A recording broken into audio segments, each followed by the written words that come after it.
안녕하십니까. 매일 아침 조간신문의 주요 기사를 딱딱 풀어서 해석해드리는 조간딱풀 4월 28일 수요일에 인사드립니다. 오늘 아침 신문에서도 여러가지 다양한 소식들이 실렸지만 일단 윤석열 전 검찰총장과 관련한 이야기에 초점을 맞춰서 전해드리겠습니다. 오늘 상당히 좀 의미 있는 그런 일이 하나 있습니다. 윤석열과 관련돼서 윤석열 전 총장이 대권에 나가기 위해서는 꼭 넘어야 할 산이 하나 있죠. 범야권 후보로 나가기 위해서는 반문재인 진영의 대표 주자로 나가기 위해서는 반드시 넘어야 될 큰 산이 하나 있습니다. 바로 보수 정권에 대한 수사죠. 보수 정권 수사를 해서 박근혜 전 대통령 탄핵까지 결과적으로 몰고 간 그런 수사를 했고 그 이후에 문재인 정권에서 승승장구를 해서 서울중앙지검장을 맡아서 또 이른바 적폐보리 수사도 했고 그 다음에 검찰총장이 되고 나서 문재인 정권을 수사를 하다가 지금 범야권의 대권 주자가 됐습니다. 그렇다면은 야권을 향해서 과거에 했던 수사에 대한 입장은 어떤 식으로든 정리가 돼야 되겠죠. 그 정리를 하고 그것을 유권자들, 특히 보수 중도 유권자들이 받아들이느냐 여기에 따라서 윤석열의 그 대망이 대권 꿈이 이루어질지 그 판가름 나는 상황인데 오늘 최초로 한 사람이 이 윤석열에게 그런 수사에 대해서 입장을 밝히라는 요구를 하는 공식 기자회견을 합니다.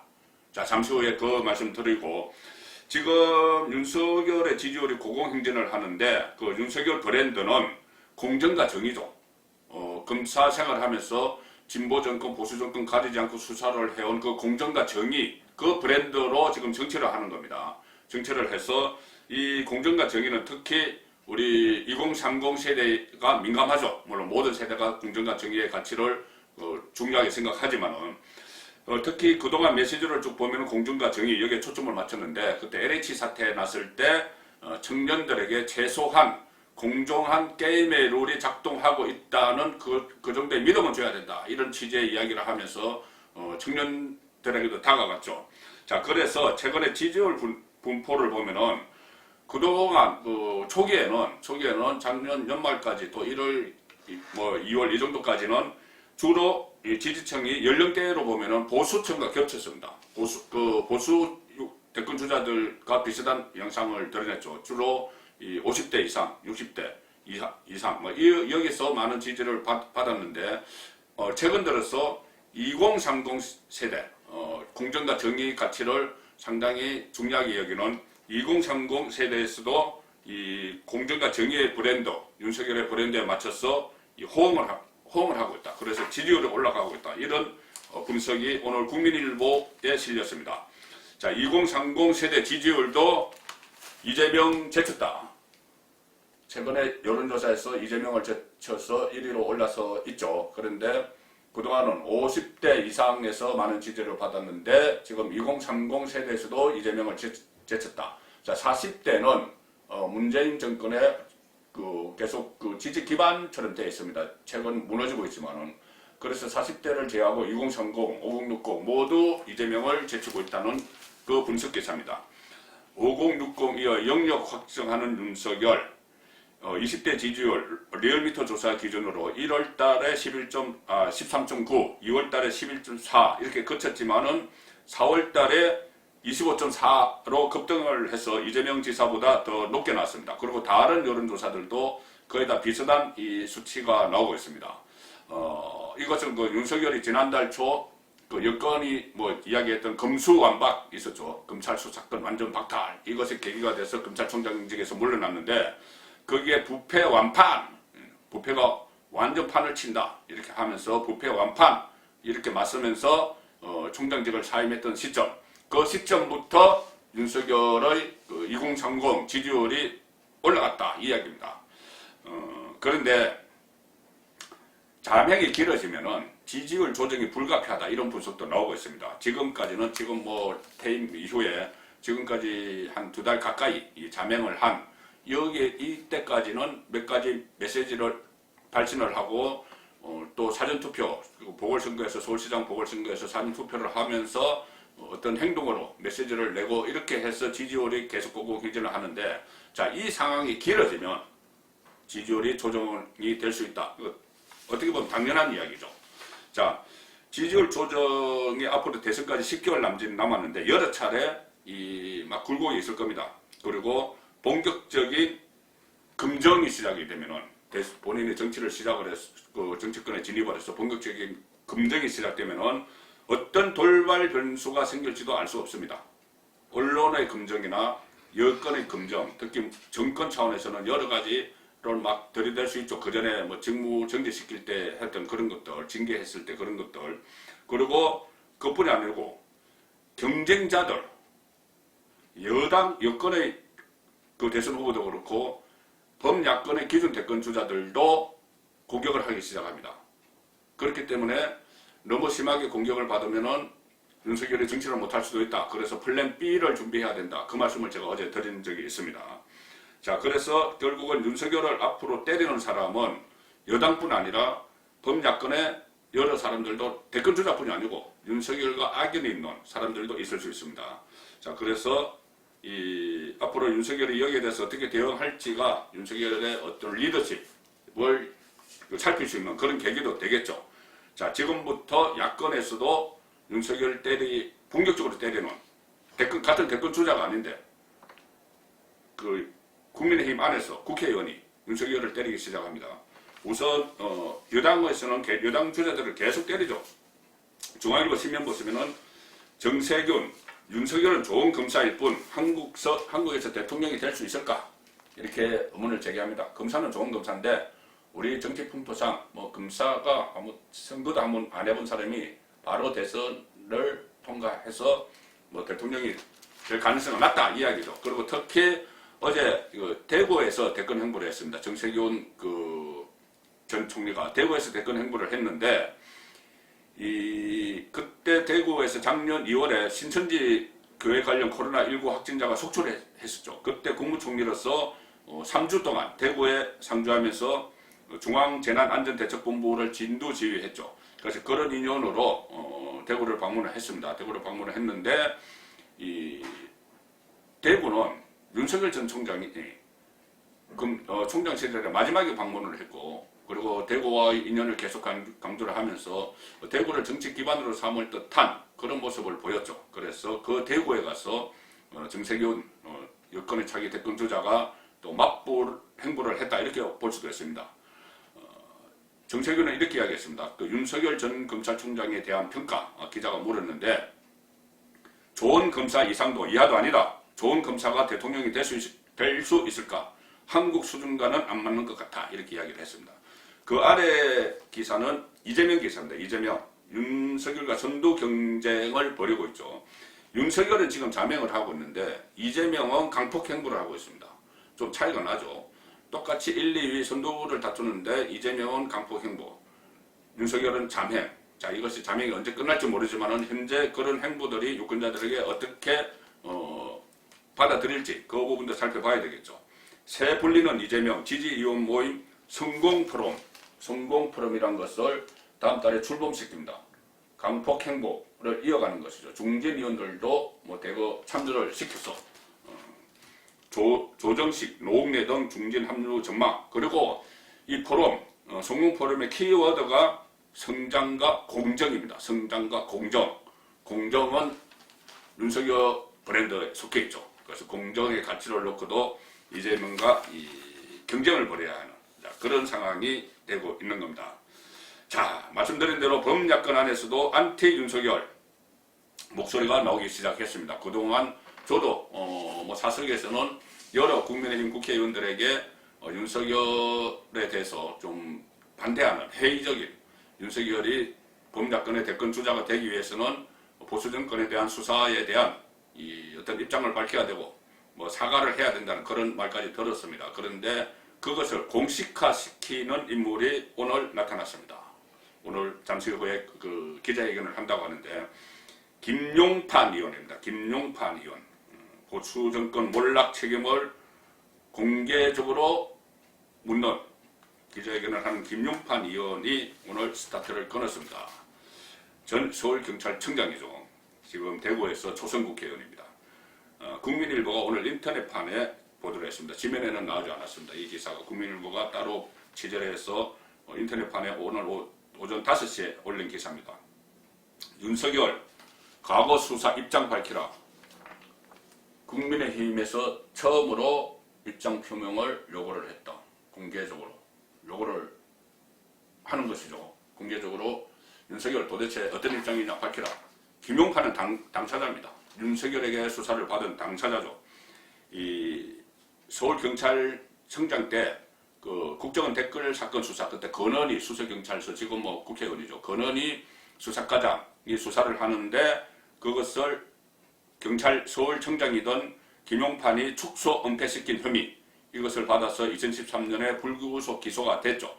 그러다가 2015년 대법원에서 무죄 확정 판결을 받았습니다. 무죄 받았습니다. 기소가 됐는데 그때 검찰의 특별수사팀 팀장이 윤석열이었죠. 윤석열에게 김용판이 수사를 받았던 것이죠. 당시 수사를 주도했던 윤석열의 입장을 묻는 기자회견을 오늘 오전 열기로 했는데 야권 대선 주자로 부상한 이후에 윤석열이 부상한 이후에 국민의힘 국회의원 중에서 윤석열이 검사 시절을 했던 수사를 직접 겨냥해서 공개적으로 불만을 표하고 사과를 요구하는 건 처음이다. 앞으로 이 처음이니까 더 있을 수도 있는 것이죠. 향후 국민의힘과 윤석열 간 대선 동맹을 모색할 때 이 구원, 오래된 이 원안, 구원 문제가 변수나 장애가 될 수 있다는 관측도 나온다. 김용판 의원은 국민일보 통과시 이렇게 이야기합니다. 과거 없이 현재가 없고 현재 없이 미래도 없다. 검찰의 몰아치기 적폐 수사로 아픔을 겪은 사람이 나 하나가 아니다. 과거 일에 대해서는 윤석열 본인이 감수해야 한다. 이렇게 주장을 하고 도대체 당신 입장 뭐냐 이것을 물어보겠다고 이야기를 하고 있습니다. 자, 이 직간접적으로 검찰 수사 대상이 됐던 인사들을 입장에서 보면은 과거의 적이 현재의 잠재적 동지가 된 이런 상황이죠. 어떻게 보면은 상당히 난감할 겁니다. 김용판 이렇게 이야기합니다. 내가 공개적으로 문제 제기하는 첫 주자지만 국민의힘 구성원 모두가 윤석열 영입에 호의적인 것은 아니다. 윤석열에 반대한다거나 뭐 핵심이 반대한다 이것이 핵심이 아니고 입장을 밝히라는 것이다.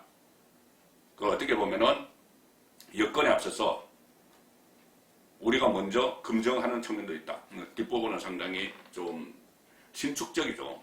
입장을 밝혀라. 그래서 그 입장을 우리가 수용을 하면은 우리가 받아들이겠다. 그리고 그것은 나중에 어차피 여건에서 막 검증을 할 텐데 그것을 우리가 예방주사를 놓는 효과도 있다. 이렇게 이야기를 합니다. 그래서 이런 기류가 비슷하게 자 내년 대선 승리가 절박한 상황에서 윤석열에 대한 반발은 개별 의원 차원의 성투에 그칠 것이란 전망도 많다. 이것이 국민일보 분석입니다. 자 그런데 저도 김용판 의원에게 뭐 이런 이야기를 들은 적이 있습니다. 직접 취재를 하면서 이 윤석열에 대한 입장을 밝혀야 되고 윤석열이 그때 과잉 수사를 했다 이런 이야기를 많이 들었습니다. 이 김용판 의원이 지은 책이 책무라는 책이 있는데 김용판 의원에게 제가 받은 책입니다. 이 책무라는 책에 보면은 윤석열에 대한 이야기가 몇 가지 나옵니다. 과잉 수사를 했다. 본인이 억울하게 당했다. 그런데 결국은 대법원에서 무죄 판결을 받았다. 이런 이야기가 나오는데 여러 가지 표현 중에 이 이야기가 있습니다. 이 인디언 기우제 수사를 아시나요? 인디언 기우제 수사를 아시나요? 인디언들이 기우제를 지낼 때 비가 올 때까지 무작정 지내죠. 그러면 반드시 언젠가는 비가 옵니다. 검찰 수사도 인디언 기우제식으로 뭔가 나올 때까지 혐의점이 나올 때까지 계속 턴다는 이야기죠. 네, 적폐수사의 기법 이것은 인디언 기우제에서 영감을 받은 것은 아닐까 하는 생각이 든다. 적폐수사 윤석열이 했던 수사죠. 자 그래서 앞으로 어떻게 이 문제가 풀릴지 지켜봐야 되는데 김용판의 말대로 이 안티 윤석열 국민의힘 안에서 또는 범야권 안에서 안티 윤석열은 김용판만이 아닙니다. 자 윤석열과 악연을 과거에 맺었던 그 야당 인물들도 지금 적지 않고 또 이 사람들도 김용판 그 의원처럼 윤석열에게 입장 표명을 계속해서 요구할 수가 있습니다. 아직 공식적으로 입장 표명을 요구하지 않았지만은 가령 곽상도 의원 같은 경우가 있죠. 곽상도 청와대 박근혜 청와대 박근혜 정부 청와대 첫 번째 민정수석을 지낸 곽상도 검사 출신이죠. 곽상도는 기자들과 사석에서 윤석열 검사가 당시 수사팀장이 국정원 댓글 수사를 할 때 정말 이렇게 좀 과잉 수사를 해서 작은 것을 침소봉대해서 그 과잉 수사를 했기 때문에 그것을 좀 자제시킨 것이지 수사 외압이 아니다. 그때 윤석열은 외압을 폭로했죠. 그 위로부터 외압을 폭로해서 그때 국회에서 외압을 폭로하면서 사람에게 충성하지 않는다. 그 말로 일확스타 검사가 됐고 지금 자기 댓글 조작까지 올라왔습니다. 근데 그것을 실제로 그때 외압을 했다기보다 자제를 시킨 것이다. 이것이 곽상도 의원의 말입니다. 그리고 곽상도 의원은 이 박용수 특검팀, 최순실 게이트를 수사하고 거기 박용수 특검팀의 수사팀장이 윤석열이었죠.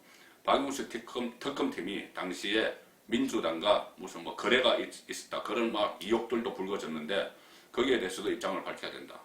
아주 공식적으로 곽상도가 요구한 것은 아니지만 이렇게 금융판에 이어서 이렇게 안티 윤석열들이 계속 입장을 밝힐 것을 요구할 수 있는 그런 분위기가 지금 조성이 되고 있습니다. 자, 몇 사람 제가 소개를 드리면 안티 윤석열에 들어갈 수 있는 사람. 한교안 전 대표 최근에 대권 행보처럼 보이는 정치활동을 다시 재개를 했죠. 자, 한교안 전 대표는 그때 댓글 수사 2013년 댓글 수사 때 윤석열이 수사팀장이었고 한교안은 법무장관이었습니다. 법무장관이었기 때문에 만약에 그 윤석열이 이야기한 대로 윗선의 수사 외압이 있었다면 법무장관이었던 한교안도 자유롭지 못하겠죠. 그래서 한교안과도 대척점에 설 수가 있습니다. 자, 같은 검사 출신 대권 경쟁자죠. 홍준표 의원은 윤석열에 대해서 상당히 공격적으로 이야기합니다. 뭐 조폭 리더십 이런 이야기까지 했고 문재인 정부 사냥개로 견마지로를 다해서 벼락 출세했다. 한 사람이 있다 이렇게 이야기했죠. 윤석열 이렇게 이야기한 건 아니지만은 그런 식으로 지금 윤석열에 대해서 맹공을 퍼붓고 있는 그 상황입니다. 자, 그리고 가령 예를 들어 경쟁자인 유승민 전 의원도 그 윤석열이 검사를 하면서 수사를 하면서 박근혜 전 대통령에게 30년 구형을 때렸는데 너무 과했다. 이렇게 유승민 전 의원은 본인이 정치적인 탄핵에 찬성한 입장이지만은 검찰 수사는 과잉됐다. 이 입장입니다. 그리고 뭐 원내대표 출마자들이나 당대표 출마자들 중에서도 왜 우리가 계속 윤석열만 쳐다보고 있어야 되느냐. 본인이 들어온다고 말도 안 했는데 우리 안에서 대권 주자를 키워야 된다. 플랜 B. 그 이야기하는 사람들도 상당히 많이 있고 특히 아직은 침묵을 하고 있지만은 만약에 이 윤석열에 대한 책임론을 제기를 하는 이 분위기가 확산되면은 그때 당시 소위 말했던 친박계 국회의원들 아직 많이 남아 있습니다. 친박 또 친이계도 마찬가지죠. 친박 친이계가 지금 거의 뭐 앞에 나서지는 못하지만은 흔적은 다 있습니다. 다 자리에 깔려 있습니다. 그쪽에서 안티 윤석열 그룹에 속속 동참할 가능성도 있죠. 다만 지금 윤석열 외에 대안이 있느냐? 누가 나가서 정권 교체를 할 것이냐? 문재인 정권의 연장을 반드시 막아야 되는데 어떻게 윤석열을 배척하고 누가 할 수 있겠느냐? 이 분위기도 상당히 있습니다. 일전에 정권의 혼술에 제가 초대해서 말씀을 나눴던 그 김재원 전 의원 같은 경우는 지금 정권 교체를 위해서는 현실적으로 윤석열밖에 없다. 정권 교체가 너무 절실하기 때문에 악마의 손이라도 잡아야 된다. 그런 이야기를 했죠. 악마의 손은 그 전에 박지원 지금 국정원 원장이 박근혜 전 대통령 탄핵 때 보수 쪽의 이 탄핵 찬성 세력과 손을 잡으면서 했던 이야기입니다. 그래서 악마의 손이라도 잡아야 된다. 박지원이 그렇게 이야기했는데 탄핵을 할 때, 박근혜 전 대통령 탄핵을 할 때, 근데 그때 탄핵을 하는 친박계 핵심이었던 김재원, 박근혜 정부 청와대에서 정무수석을 지냈죠. 김재원 전 의원조차 지금은 악마의 손 윤석열과도 잡아야 된다. 자, 그런 입장이 있기 때문에 이것이 언제까지 지금부터 이것이 본격적으로 논의가 되면은 양쪽의 입장이 상당히 갈리겠죠. 갈리는데 결국은 안티 윤석열을 윤석열에 동참하는 의원들이 끝까지 윤석열이 대권 주자, 범야권의 대권 주자가 되는 데 대해서 반대할지 아니면 입장을 들어보고 그냥 이 악마의 손이라도 잡는 심정으로 갈지 그것은 윤석열이 입장 표명을 언제 어떻게 어떤 내용으로 하느냐 거기에 달려 있겠죠. 그런데 지금 현재는 윤석열이 그런 부분에 대해서 입장 표명은 아직 없고 윤석열만의 마이웨이 대권 행보를 하고 있습니다. 조선일보 오민보 시민은 윤석열이 그동안 여러 사람들을 만났는데 진보 또는 반문, 인플루언서, 소셜미디어, SNS 유명인들을 좀 만나고 있다. 잠행을 하고 있죠. 그런데 잠행하면서도 여러 사람들을 만나면서 대권 준비를 차곡차곡 해 나가는 것 같습니다. 그래서 국민의힘 새 지도부 구성이 끝나는 5월 말이나 6월 초 그가 본격적인 움직임에 나설 것이라 말이 나온다. 5월 초, 5월 중순에서 또 늦어질 수 있다. 그런 분석들입니다. 최근에는 프리랜서 번역가를 만났는데 그 프리랜서 번역가는 원래 진보 좌파 성향이었는데 이 조국 사태를 거치면서 반조국으로 돌아섰다. 그리고 이 사람을 만난 것이 정치권에서는 윤석열이 SNS 기반 다지기에 나선 것 아니냐 이런 관측도 나온다. 지금 모든 정치인들이 SNS에 주력을 하고 있죠. 그래서 윤석열도 거기에 같이 합류할 것이다. 이런 분석이 나오고 있습니다. 윤석열을 만난 사람들은 윤석열이 자유시장 경제를 중시하면서 이로 인한 불공정과 격차를 해소하는 게 중요하다고 생각하고 있다. 이런 식으로 윤석열의 소식은 간접적으로만 계속 들리고 있는 상황입니다. 자, 이 야구로 치면은 윤석열은 지금 불펜에서 몸을 풀고 있는 투수죠. 등판을 기다리면서 감독의 사인을 기다리면서 몸을 풀고 있는 투수입니다. 자, 그런데 지금 윤석열 입장에서는 언젠가 불펜에서 몸을 풀고 있는 투수는 곧 마운드로 올라가야 되죠. 그런데 불펜에서 몸을 풀 때는 상대 타자가 없습니다. 혼자 몸 풀면서 던집니다. 그런데 마운드에 서면은 쟁쟁한 타자들과 맞서야 되는 것이죠. 지금 윤석열의 현재 처지입니다. 조간 딱 풀렸습니다.